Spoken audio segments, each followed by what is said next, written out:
ভাই আমার একটা 33% পুকুর আছে, এই 33% জায়গাতে আমি কোন ধরনের মাছ চাষ করব বা আমি কোন মাছ চাষ করে লাভবান হতে পারবো। খেয়াল করবেন 33% পুকুর মানে কি ছোট পুকুর, অনেক বড় পুকুর যেমন নয়। সো ছোট পুকুরে আপনি যখন মাছ চাষ করবেন সেক্ষেত্রে বাণিজ্যিক আকারে যদি মাছ চাষ করতে চান সেক্ষেত্রে অবশ্যই হিসাব নিকাশ করে চাষ করতে হবে। যদি অধিক পরিমাণ খাবার দিয়ে ফেলেন পুকুর মানে অতিরিক্ত সবুজ হয়ে পুকুরে অক্সিজেন স্বল্পতা তৈরি করতে পারে। পাশাপাশি ছোট পুকুরে অনেক সময় দেখা যায় যে কোনো মাছ চাষে দিলে কিন্তু ভালো রেজাল্ট আসে না বা ওইরকম গ্রোথ পাওয়া যায় না, কারণ কি ছোট পুকুরে ছোট মাছ চাষ করে ভালো, বেশি বড় সাইজের মাছ উৎপাদন করা টার্গেট না করে ভালো। এই যে আপনার 33% পুকুর আছে, এই পুকুর আপনি কি কি মাছ চাষ করবেন? আপনি চাইলে যে কোনো মাছের নার্সারি করতে পারেন, ছোট বড় যে কোনো মাছের নার্সারি করতে পারেন। আপনি রেনু কিনে নিয়ে আসছেন, ধানি পোনা কিনে নিয়ে আসছেন অথবা পোনা কিনে নিয়ে এসে এগুলো নার্সারি করে আপনি অন্য কোনো খামারের কাছে বিক্রি করতে পারেন। এতে করে কিন্তু ভালো একটা প্রফিট করা যায়, দ্রুততম সময়ে প্রফিট করতে পারবেন। কারণ কি 1 মাসের ভিতরে রেনু থেকে পোনা করা যায় বা পোনা থেকে বড় সাইজে পোনা করা যেতেছে। অর্থাৎ আপনি যদি এসে তেলাপের পোনা সংগ্রহ করেন, 28 দিন বসে পোনা সংগ্রহ করছেন, এই মাছ যদি মনোসেক্স তেলাপের পোনা আপনি সংগ্রহ করলেন, সংগ্রহ করে যে কোনো খামারের কাছে বিক্রি করবেন। আপনি প্রতি পিস পোনা কিনছেন 1 টাকা 45 পয়সা করে। এই মাছ আপনি মোটামুটি 1 মাস নার্সারি করলেই 30 পিস বা 40 পিসে কেজি আসলো, তখন আপনি করবেন এই মাছগুলো চাষে দেওয়ার জন্য উপযোগী হয়েছে। এখন আপনি আপনার এলাকার যে কোনো খামারি ভাইকে দেখায় আপনি মাছ বিক্রি করতে পারেন। এই ক্ষেত্রে 8 টাকা 10 টাকা 15 টাকা বিভিন্ন দামে কিন্তু বিভিন্ন এলাকায় মাছ বিক্রি হয়ে থাকে। সো মাছের সাইজ অনুযায়ী আপনার দামটা নির্ভর করবে। সো আপনি এই কাজটা করতে পারেন। 2026 সালের এসে তেলাপিয়া পোনার দাম নির্ধারণ করা হয়েছে প্রতি পিস 1 টাকা 45 পয়সা করে। তাহলে আর দেরি কেন, আজই এসে তেলাপিয়া পোনার অর্ডার করুন এবং প্রায় 0% মৃত্যু হারে পোনা ডেলিভারি গ্রহণ করুন। এর পাশাপাশি 33% যে পুকুর, এই পুকুরে চাইলে আপনি কিন্তু ভিয়েতনাম কই চাষ করতে পারেন। ভিয়েতনাম কইয়ের অক্সিজেন চাহিদা কম থাকে এবং কি আপনি চাইলে কিন্তু বাণিজ্যিক আকারে যদি মাছ চাষ করেন সেক্ষেত্রে ভিয়েতনাম কই দ্রুততম সময় আপনাকে প্রফিট দিবে। 33% পুকুর, এই পুকুরে আপনি ক্যাটফিশ মাছ চাষ করবেন। শিং, মাগুর, ট্যাংরা, গুলশা এসব মাছও কিন্তু আপনি চাষ করতে পারবেন, অনায়াসে চাষ করা যায়, কোনো সমস্যা হবে না। যেহেতু 33% পুকুর, এই জায়গাতে আপনি যদি সঠিকভাবে চাষ করতে পারেন, সঠিক পরিকল্পনা চাষ করতে পারেন, সেক্ষেত্রে ক্যাটফিশ জাতীয় মাছ থেকে কিন্তু ভালো একটা প্রফিট নিয়ে আসা সম্ভব। কিন্তু আমরা অনেকেই শুরুতেই অনেক বেশি ঘনত্ব দিই, অনেক বেশি ঘনত্ব দিলে দেখা যায় জিনিসের লাভটা কম হয় বা অনেক সময় লোকসানের পরিমাণ বেড়ে যেতে পারে, কারণ কি ক্যাটফিশ জাতীয় মাছের রিস্ক থাকে। সো এই জন্য আপনাকে হিসাব নিকাশ করে আসতে হবে। এর পাশাপাশি 33% পুকুর, 1 বিঘার পুকুর, এই পুকুর আপনি চাইলে তেলাপিয়া বা পাঙ্গাস চাষ করতে পারেন।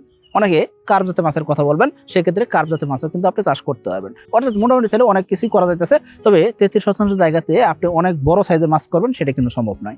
আপনি আধা কেজি, 1 কেজি, 1.5 কেজি, 1.5 কেজি করে আপনি কার্প জাতীয় মাছ উৎপাদন করতে চাইতেছেন, সেক্ষেত্রে করা যেতে পারে। এখন প্রশ্ন হলো, এই যে 33% জায়গাতে আমি মাছ চাষটা করবো, মাছ আমি সিলেক্ট করলাম, সেক্ষেত্রে লাভ হবে তো? 33% পুকুরে যদি আপনি লাভ করতে চান সেক্ষেত্রে কয়েকটা জিনিস আপনাকে মাথায় রাখতে হবে। সর্বপ্রথম চাষের মেয়াদকাল বা চাষের সময়কাল, কত মাস ধরে আপনি চাষ করবেন, আপনার পুকুরে কত মাস পানি থাকে। যদি আপনার পুকুরে 4 মাস, 5 মাস, 6 মাস পানি থাকে, এই ক্ষেত্রে মৌসুমী পুকুর, এই পুকুরে আপনি চাইলে যে কোনো মাছ চাষে দিতে পারবেন না। আপনি এখানে ভিয়েতনাম কই অথবা তেলাপিয়া চাষে দিতে পারেন। অন্য কোনো মাছ কিন্তু এত দ্রুত সময় আসে না, তো আপনি কিন্তু মৌসুমী পুকুরে যে কোনো মাছ চাষে দিতে পারবেন না। এখন আসলে আপনার পুকুরে পানি থাকে, কিন্তু ছোট পুকুর, 33% পুকুর, এই পুকুরে আপনি চাইতেছেন কি তাড়াতাড়ি মাছ বিক্রি করে তাড়াতাড়ি প্রফিট করতে, অর্থাৎ 4 মাস 5 মাস পর পর বিক্রি করা যায় এরকম মাছ চাষ করতে চান, সেই ক্ষেত্রে কিন্তু কার্প জাতীয় মাছ চাষ করা যাবে না, পাঙ্গাস চাষ করা যাবে না, কারণ কি এই মাছগুলো এত দ্রুত রেজাল্ট আপনাকে দিবে না। তো আপনি চাইলে কি করতে পারেন, ভিয়েতনাম কই অথবা তেলাপিয়া চাষ করতে পারেন। দ্বিতীয় যে জিনিসটা খেয়াল করবেন সেটা কি, আপনি ছোট পুকুরে মাছ চাষ করতেছেন, এই ক্ষেত্রে বাজার চাহিদাটা দেখা খুব জরুরি। আপনাকে কেউ একজন বুদ্ধি দিল, সেই বুদ্ধি নিয়ে আপনি যদি মাছ চাষ শুরু করেন এই ক্ষেত্রে লোকসান হতে পারে। আপনাকে আপনার এলাকায় দেখেন কোন মাছের বাজার চাহিদা ভালো, কোন মাছটা আপনার এলাকায় ভালো চলতেছে, ওই মাছ আপনি চাষ করার চেষ্টা করেন। এবং ওই মাছের চাহিদা কেন, কতটুক, বা ওই মাছ কি সাইজে হলে বাজার চাহিদা বেশি, এটা আপনি ভালো করে পাইকারের কাছে কথা বলে আপনি জেনে নেন। তা নাহলে আপনি কিন্তু মাছ চাষে ভালো করতে পারবেন না। বাজারে চাহিদা সম্পন্ন মাছ কি কি, তেলাপিয়া, পাঙ্গাস, কার্প জাতীয় মাছ, এগুলো কিন্তু সারা বছর চাহিদা থাকে এবং আপনি অনায়াসে এই মাছগুলো চাষ করতে পারেন। এখন আপনি বলতেন ভাই শিং মাগুরের কি চাহিদা নাই? শিং মাগুরের চাহিদা আছে, কিন্তু আপনার লোকাল এলাকায় কত কেজি শিং মাছ একদিনে বিক্রি করা যায় এটা আপনি দেখবেন, কত কেজি মাগুর আপনি একদিনে বিক্রি করতে পারবেন এটা আপনি দেখবেন। আপনার যেহেতু ছোট পুকুর, 33% পুকুর, এই পুকুরে মাছ চাষ যখন করবেন সেক্ষেত্রে রোগ নিয়ন্ত্রণ করা খুব জরুরি জিনিস। যদি রোগ ব্যাধি বেশি হয় এইসব পুকুরে মাছ চাষ করতে গেলে আপনি লোকসানে পড়তে পারেন। এই জন্য যেসব মাছের রোগ ব্যাধি কম হয় এই মাছ চাষ করতে হবে। বাংলা মাছের রোগ ব্যাধি কম হয়, তো আপনি বাংলা মাছ চাষ করতে পারেন। আপনি ভিয়েতনাম কই চাষ করতে পারেন, রোগ ব্যাধি কম হয়। আপনি তেলাপিয়া চাষ করতে পারেন, রোগ ব্যাধি কম হয়। কিন্তু শিঙের কথা আসবেন, রোগ ব্যাধি হয়। মার্চ এবং এপ্রিল মাসের মধ্যে এসে তেলাপিয়ার পোনা অর্ডার করলেই 2 জন সৌভাগ্যবান ব্যক্তি পাচ্ছেন পবিত্র উমরা হজ পালনের সুবর্ণ সুযোগ। আর লটারির লাইভ ড্র হবে 1 মে 2026। আপনি লাভ করতে চান ছোট পুকুর, এই পুকুরে লাভ করতে চাইলে 4 নাম্বার যে জিনিসটা খেয়াল করতে হবে সেটা কি, আপনি যে শ্রম দিতেছেন, পরিশ্রম করতেছেন, এটার পারিশ্রমিক পাবেন তো, লাভ ওই রকম হবে তো। এই জিনিসটা খেয়াল করতে গেলে আপনাকে কি করতে হবে, একই পুকুরে দ্রুততম সময় লাভ করা যায় এবং কি দ্রুততম সময় মাছ বিক্রি করে আবার চাষে দেওয়া যায় এরকম মাছ চাষ করতে হবে। একবার চাষ করছেন 5 মাস 6 মাস ফেলে রাখতে হইতেছে, এরকম মাছ চাষ করা যাবে না। বা একবার চাষে দিচ্ছেন 1 বছর পরে মাছ বিক্রি করতে হবে, এরকম মাছ চাষে দিলে তিনি সেটা লাভ করতে পারবেন না। তাহলে আপনি কি করতে পারেন, আপনি চাইলে তেলাপিয়া চাষ করতে পারেন অথবা ভিয়েতনাম কই চাষ করতে পারেন।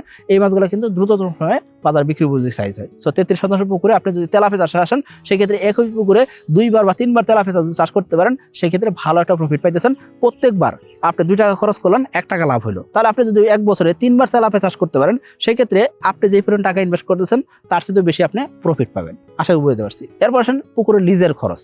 কারণ কি আপনার পুকুরটা নিজের না, আপনি চিন্তা করছেন কি আমি একে মাছ চাষা শিখি বা আমার জীবনে খুব শখ, আমি 33 পুকুরে মাছ চাষ করে দেখতে চাই। এই ক্ষেত্রে পুকুর লিজ নিয়ে মাছ চাষ শুরু করলেন, এই ক্ষেত্রে লিজের একটা খরচ আছে। বছর শেষে লিজ খরচ তুলতে পারবেন তো? কারণ কি অনেক এলাকাতে লিজের খরচ অনেক বেশি। পুকুর লিজ খরচ বা ভাড়া যদি বেশি হয়, এই ক্ষেত্রে আপনাকে হিসাব নিকাশ করে আসতে হবে। আপনি এই ক্ষেত্রে যে কোনো মাছ চাষে দিবেন না, পাঙ্গাস চাষে দিলে লোকসান হতে পারে। কারণ কি আপনি নতুন মানুষ, এর পাশাপাশি পাঙ্গাস মাছের খরচ বেশি হয়ে গেছে। খরচ করে পাঙ্গাস মাছের উৎপাদন করে দিন শেষে 8 মাস 10 মাস বা 1 বছর পরে উৎপাদন করে বিক্রি করবেন, লাভ পাবেন না। এই জন্য বলবো লিজ খরচ তোলার জন্য আপনি ভিয়েতনাম কই, তেলাপিয়া অথবা কার্পেতে মাছ চাষ করতে পারেন। অনেক সময় গুলা হয়ে যেতে পারে, ছোট পুকুর পানি গুলা হয়ে গেছে, বৃষ্টি হয়েছে পুকুর পানি গুলা হয়ে গেছে। এই যে বৃষ্টি হলে পুকুর পানি গুলা হয়ে যায়, এই সমস্যার সমাধান কি? ছোট পুকুরে এইসব সমস্যা চলতেই থাকবে। এই জন্য অবশ্যই পুকুরের পরিবেশ কন্ট্রোল রাখা খুব জরুরি জিনিস। এই জিনিসটা মাথায় রেখে আপনাকে চাষে আসতে হবে। ছোট পুকুরে পরিবেশ কন্ট্রোল করতে চাইলে আপনি কি করতে পারেন, যেসব মাছের রোগ ব্যাধি কম হয়, সহজে মারা যায় না, অক্সিজেন স্বল্পতা হলে সহজে মারা যায় না, এসব মাছ আপনাকে চাষ করতে হবে। আপনি কি করতে পারেন, তেলাপিয়া চাষ করতে পারেন, ভিয়েতনাম কই চাষ করতে পারেন, শিং চাষ করতে পারেন, মাগুর চাষ করতে পারেন। এইসব মাছের কিন্তু এতটা অক্সিজেন স্বল্পতা হয় না বা এসব মাছের তেমন কোনো সমস্যা হয় না। কি ভাই, মাছ খাবার ঠিকই খাচ্ছে কিন্তু আশানুরূপ ফল পাচ্ছেন না, আর মাছ চাষে বারবার লস খাচ্ছেন, তাহলে আজই এসে তেলাপিয়া পোনা চাষ করেন। কারণ এসে তেলাপিয়া পোনা খায় কম, বাড়ে বেশি, আর তাই খামারি ভাইদের প্রথম পছন্দ এসে তেলাপিয়া পোনা। সর্বশেষ FCR অর্থাৎ ফুড কনভার্সন রেশিও। কত কেজি খাবার দিবেন, কত কেজি মাছ উৎপাদন হবে, এই জিনিসটা টার্গেট করা খুব জরুরি। কারণ কি আপনার ছোট পুকুর, এই পুকুরে আপনি শুধু খাবার দিয়ে যাবেন, আলটিমেটলি যদি লাভ না হয় বা আপনার খাবার খরচ অনেক বেড়ে গেল, উৎপাদন এরকম হলো না, তাহলে এই জন্য বলবো ফুড কনভার্সন রেশিও অর্থাৎ FCR এর দিকে খেয়াল রাখতে হবে। যেসব মাছের ফুড কনভার্সন রেশিও কম, অর্থাৎ 1 কেজি মাছ উৎপাদন হইতে যত কম খাবার লাগবে, এই ধরনের মাছ আপনাকে চাষ করতে হবে। কারণ কি আপনি নতুন মানুষ, আপনি বুঝবেন না, অনেক ক্ষেত্রে আপনি ইমোশনাল হয়ে অনেক বেশি খাবার দিয়ে ফেলবেন, লোকসান হতে পারে। আপনি যদি পাঙ্গাস চাষ করেন, সেই ক্ষেত্রে খাবার দিলেন, যত খাবার দিবেন ততক্ষণ খাবার খাবে, খাবার দিলেন, আলটিমেটলি দেখা যাচ্ছে কি খাবার অনেক খরচ হয়ে গেছে, লাভ হইতেছে না। আপনি চাইলে কিন্তু তেলাপিয়া চাষ করতে পারেন। আপনি 33% পুকুরে তেলাপিয়া দিলে অনায়াসে ভালো একটা ফলাফল পাবেন। এই যে তেলাপিয়া চাষে দিবেন, সেই ক্ষেত্রে কোন ধরনের তেলাপিয়া চাষে দিবেন?